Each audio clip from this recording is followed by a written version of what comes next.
முதல்ல முன்ன சிஎம் வந்து வாயை திறக்கணும். வாயே திறக்கிறது இல்ல. எந்த பிரஸ் மீட்டிங்குக்கும் அவர் வந்து எதுவுமே பண்றது. ஓட்டு கேட்டாரு இல்ல, சரி எல்லாத்துக்கும் மேல இவர் சொன்ன ஒரே வார்த்தை தீய சக்தி தீய சக்தின்னாரு. இவர் தீய சக்தின்னு சொல்லிட்டு அதே தீய சக்திக்காரு காலில போய் உளுந்துதான் ஆட்சியை அமைச்சிருக்கிறாரு. இதுக்கு மேல ஒரு ஊழல் ஆட்சி வேற என்னங்க வேணும்? நன்றிமா, நன்றி. நடந்துகிட்டு இருக்கிற இந்த தாவேக ஆட்சி பத்தி என்னமா நினைக்கிறீங்க? இது ஒரு நாசமா போன ஆட்சின்னு நான் நினைக்கிறேன்.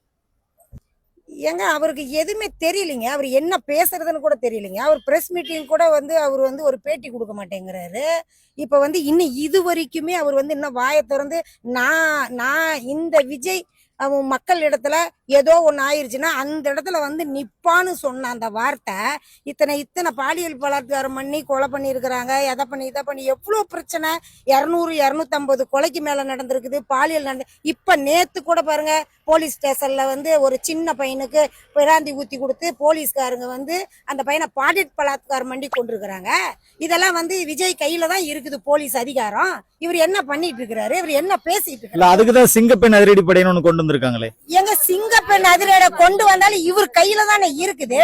இப்ப இந்த ஊடகங்க இப்ப இந்த பத்திரிகையில எல்லாமே கேட்கிறாரு பாக்குறாரு இல்ல. இதுக்கு அவர் ஒரு பதில் கூட பேச மாட்டாரா? அந்த மக்களை போய் சந்திக்க மாட்டாரா? அதெல்லாம் சந்திக்கிறத விட்டுட்டாரு. இப்ப கோட்டு சூட்டை கழட்டிட்டாரு. இப்ப கழட்டிட்டு வந்து பட்டு வேட்டி பட்டு சட்டை கட்டிக்கிட்டு இப்ப போயிட்டு இருக்கிறாரு. ஒரு வீட்டினுடைய கிரவு பிரேசுக்கு போயிட்டு இருக்காரு. அதுதான் இப்ப ரீல்ஸ் ஓடிட்டு இருக்குது. அந்த மக்கள் வந்து இப்ப குழந்தை இறந்துட்டாங்க இப்படி எல்லாம் நம்ம அவதிப்படுறாங்க அழுகுறாங்கிறதெல்லாம் அவர் அதை பத்தி எதுவுமே அதுக்கு போக அவருக்கு டைம் இல்ல. அந்த குழந்தை இறந்த வீட்டுக்கு போய் ஆறுதல் சொல்ல டைம்ல. இதுக்கு முன்ன இருந்த ஆட்சியிலாம் அண்ணன் போய் எங்க எடப்பாடியார் அண்ணன் போய் எல்லாத்துக்கும் ஆறுதல் சொல்லிட்டு அவங்களுக்கு என்ன தேவையோ எல்லாம் பண்ணிட்டோம். அதை விடவேதான் இவர் சிஎம் பெரிய அவ்வளவு பெரிய ஆள். அவரு கோட் சூட் எல்லாம் போட்டு பந்தாவா இருக்காருல்ல. ஏங்க அதெல்லாம் வந்துங்க கோட் சூட் போட்டிருக்கிறாருன்னா அதெல்லாம் சினிமா நடிக்கிறாரு. எப்படின்னா சினிமா நடிக்கிறதுக்கு சொல்லி கொடுக்க வேணுமா? சொல்லியா தரணும். அதே மாதிரி சாப்பிடுறது டிபன் இப்ப தினம் காட்டுறது அந்த ஒரு நாள் மட்டும் தான் காட்டுவாரா? சோறு திங்கவே தான் வராரு. தலைமகத்துக்கு சோறு திங்க தான் வராரா? வேற யாருமே அந்த தலைமகத்துக்கு சோறு திங்க மாட்டாங்களா? இவர் மட்டும் தான் சாப்பிடுறாரு.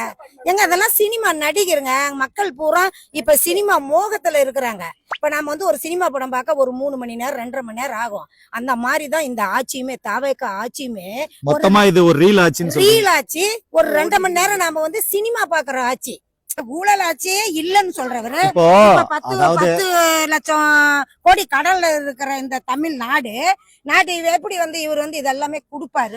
என்ன சொல்றாருன்னா நிர்வாகத்துல ஒரு தூய்மையான வெளிப்படையான நிர்வாகத்தை கொடுத்தா ஊழல் இல்லாத ஒரு அரசாங்கத்தை அமைக்கலாம்னு சொல்றாரு. அது சாத்தியமா?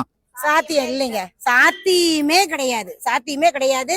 இப்ப பாருங்க தாவேக ஆட்சியில இப்ப ஒவ்வொருத்தனும் ஊழல் பண்ணிட்டு இப்ப ஒருத்தவங்க செங்கல் சூழல 1 லட்சம் ரூபாய் பணம் வேணும்னு கேட்டான்னு சொல்லி இப்ப அவரை பிரச்சனை பண்ணி இப்ப அது ஒரு ஓடிட்டு இருக்குது.